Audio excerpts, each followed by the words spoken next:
Hello guys, आज मैं आपसे बात करने वाला हूँ स्वामी विवेकानंद की लिखी गई कर्मयोग की बुक के बारे में। आखिर ये बुक कहती क्या है, हमें करना क्या चाहिए, हमारा असली कर्म क्या है। चलिए आज बात करते हैं इस शॉर्ट वीडियो में दैट व्हाट इज कर्म। अकॉर्डिंग टू विवेकानंद, अगर हम कर्म को देखें तो कर्म का मतलब यही है कि धर्म को फॉलो करना ही असली कर्म हुआ।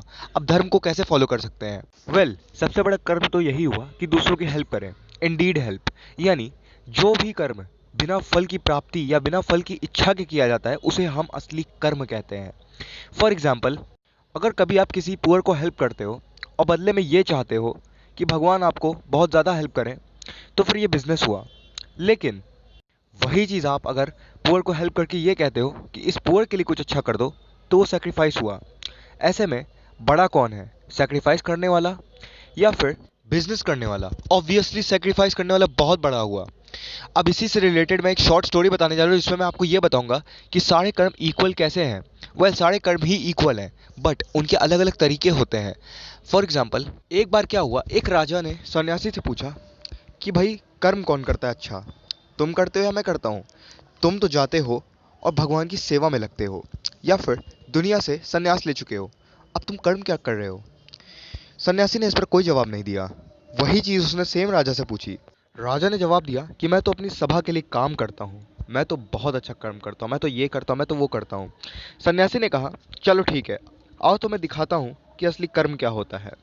वेल वो तीनों एक महल में गए। महल में काफी सारे राजा आए हुए थे और एक रानी थी जो अपने पति को चुन रही थी।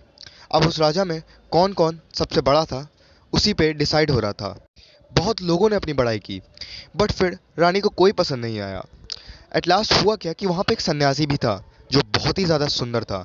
रानी ने उसको देखा और कहा कि तुम मुझसे शादी कर लो। सन्यासी ने कहा ये मेरे धर्म के खिलाफ होगा, क्योंकि जो धर्म मैंने चूज़ करा है उसके हिसाब से तो ये बहुत ही ज़्यादा अन्याय होगा।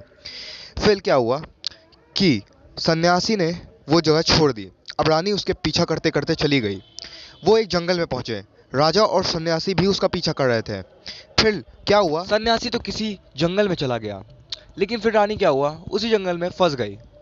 अब क्या हुआ, रानी वहां पे रोने लगी क्योंकि उसको जाने की कई जगह नहीं मिल रही थी। फिर राजा और सन्यासी आए और उन्होंने कहा, ऐसा करो आज तुम विश्राम कर लो और मैं ऐसा करूंगा कि तुम्हें कल मैं बाहर का रास्ता दिखा दूंगा। उन तीनों ने एक जगह पे विश्राम करना सोचा।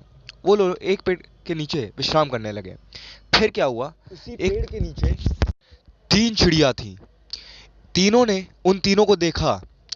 एक ने कहा, जो मेल चिड़िया थी उसने कहा कि यार ये तो हमारे मेहमान है, हमें तो इनकी देखभाल करनी चाहिए। उसने देखा कि काफी ठंडी हवाएं चल रही थी, तो चिड़िया ने क्या किया, थोड़ी थोड़ी छोटी छोटी लकड़ियों को इकट्ठा करके वहां पे जला दिया। राजा को बहुत आराम मिल रहा था। फिर क्या हुआ, फीमेल चिड़िया ने मेल चिड़िया से बोला, हमने जलाने का तो बंदोबस्त कर लिया, लेकिन अब इन लोग के खाने का कैसे बंदोबस्त करें? मेल चिड़िया ने कहा, यार हम खाने को तो कुछ नहीं ला सकते, लेकिन अपने आप को ही खाने जैसा रूप में दे सकते हैं। मेल चिड़िया ने इसके लिए क्या किया कि वो आग में लिपट के वहीं पे जल के मर गया, जो कि उन लोग के खाने का बंदोबस्त हो गया। फिर फीमेल चिड़िया ने देखा कि मेरे पति अगर ऐसा कर सकते तो मैं क्यों नहीं, मैं भी धर्म के लिए इन लोगों के लिए अपने आप को सेक्रीफाइस कर देती हूँ।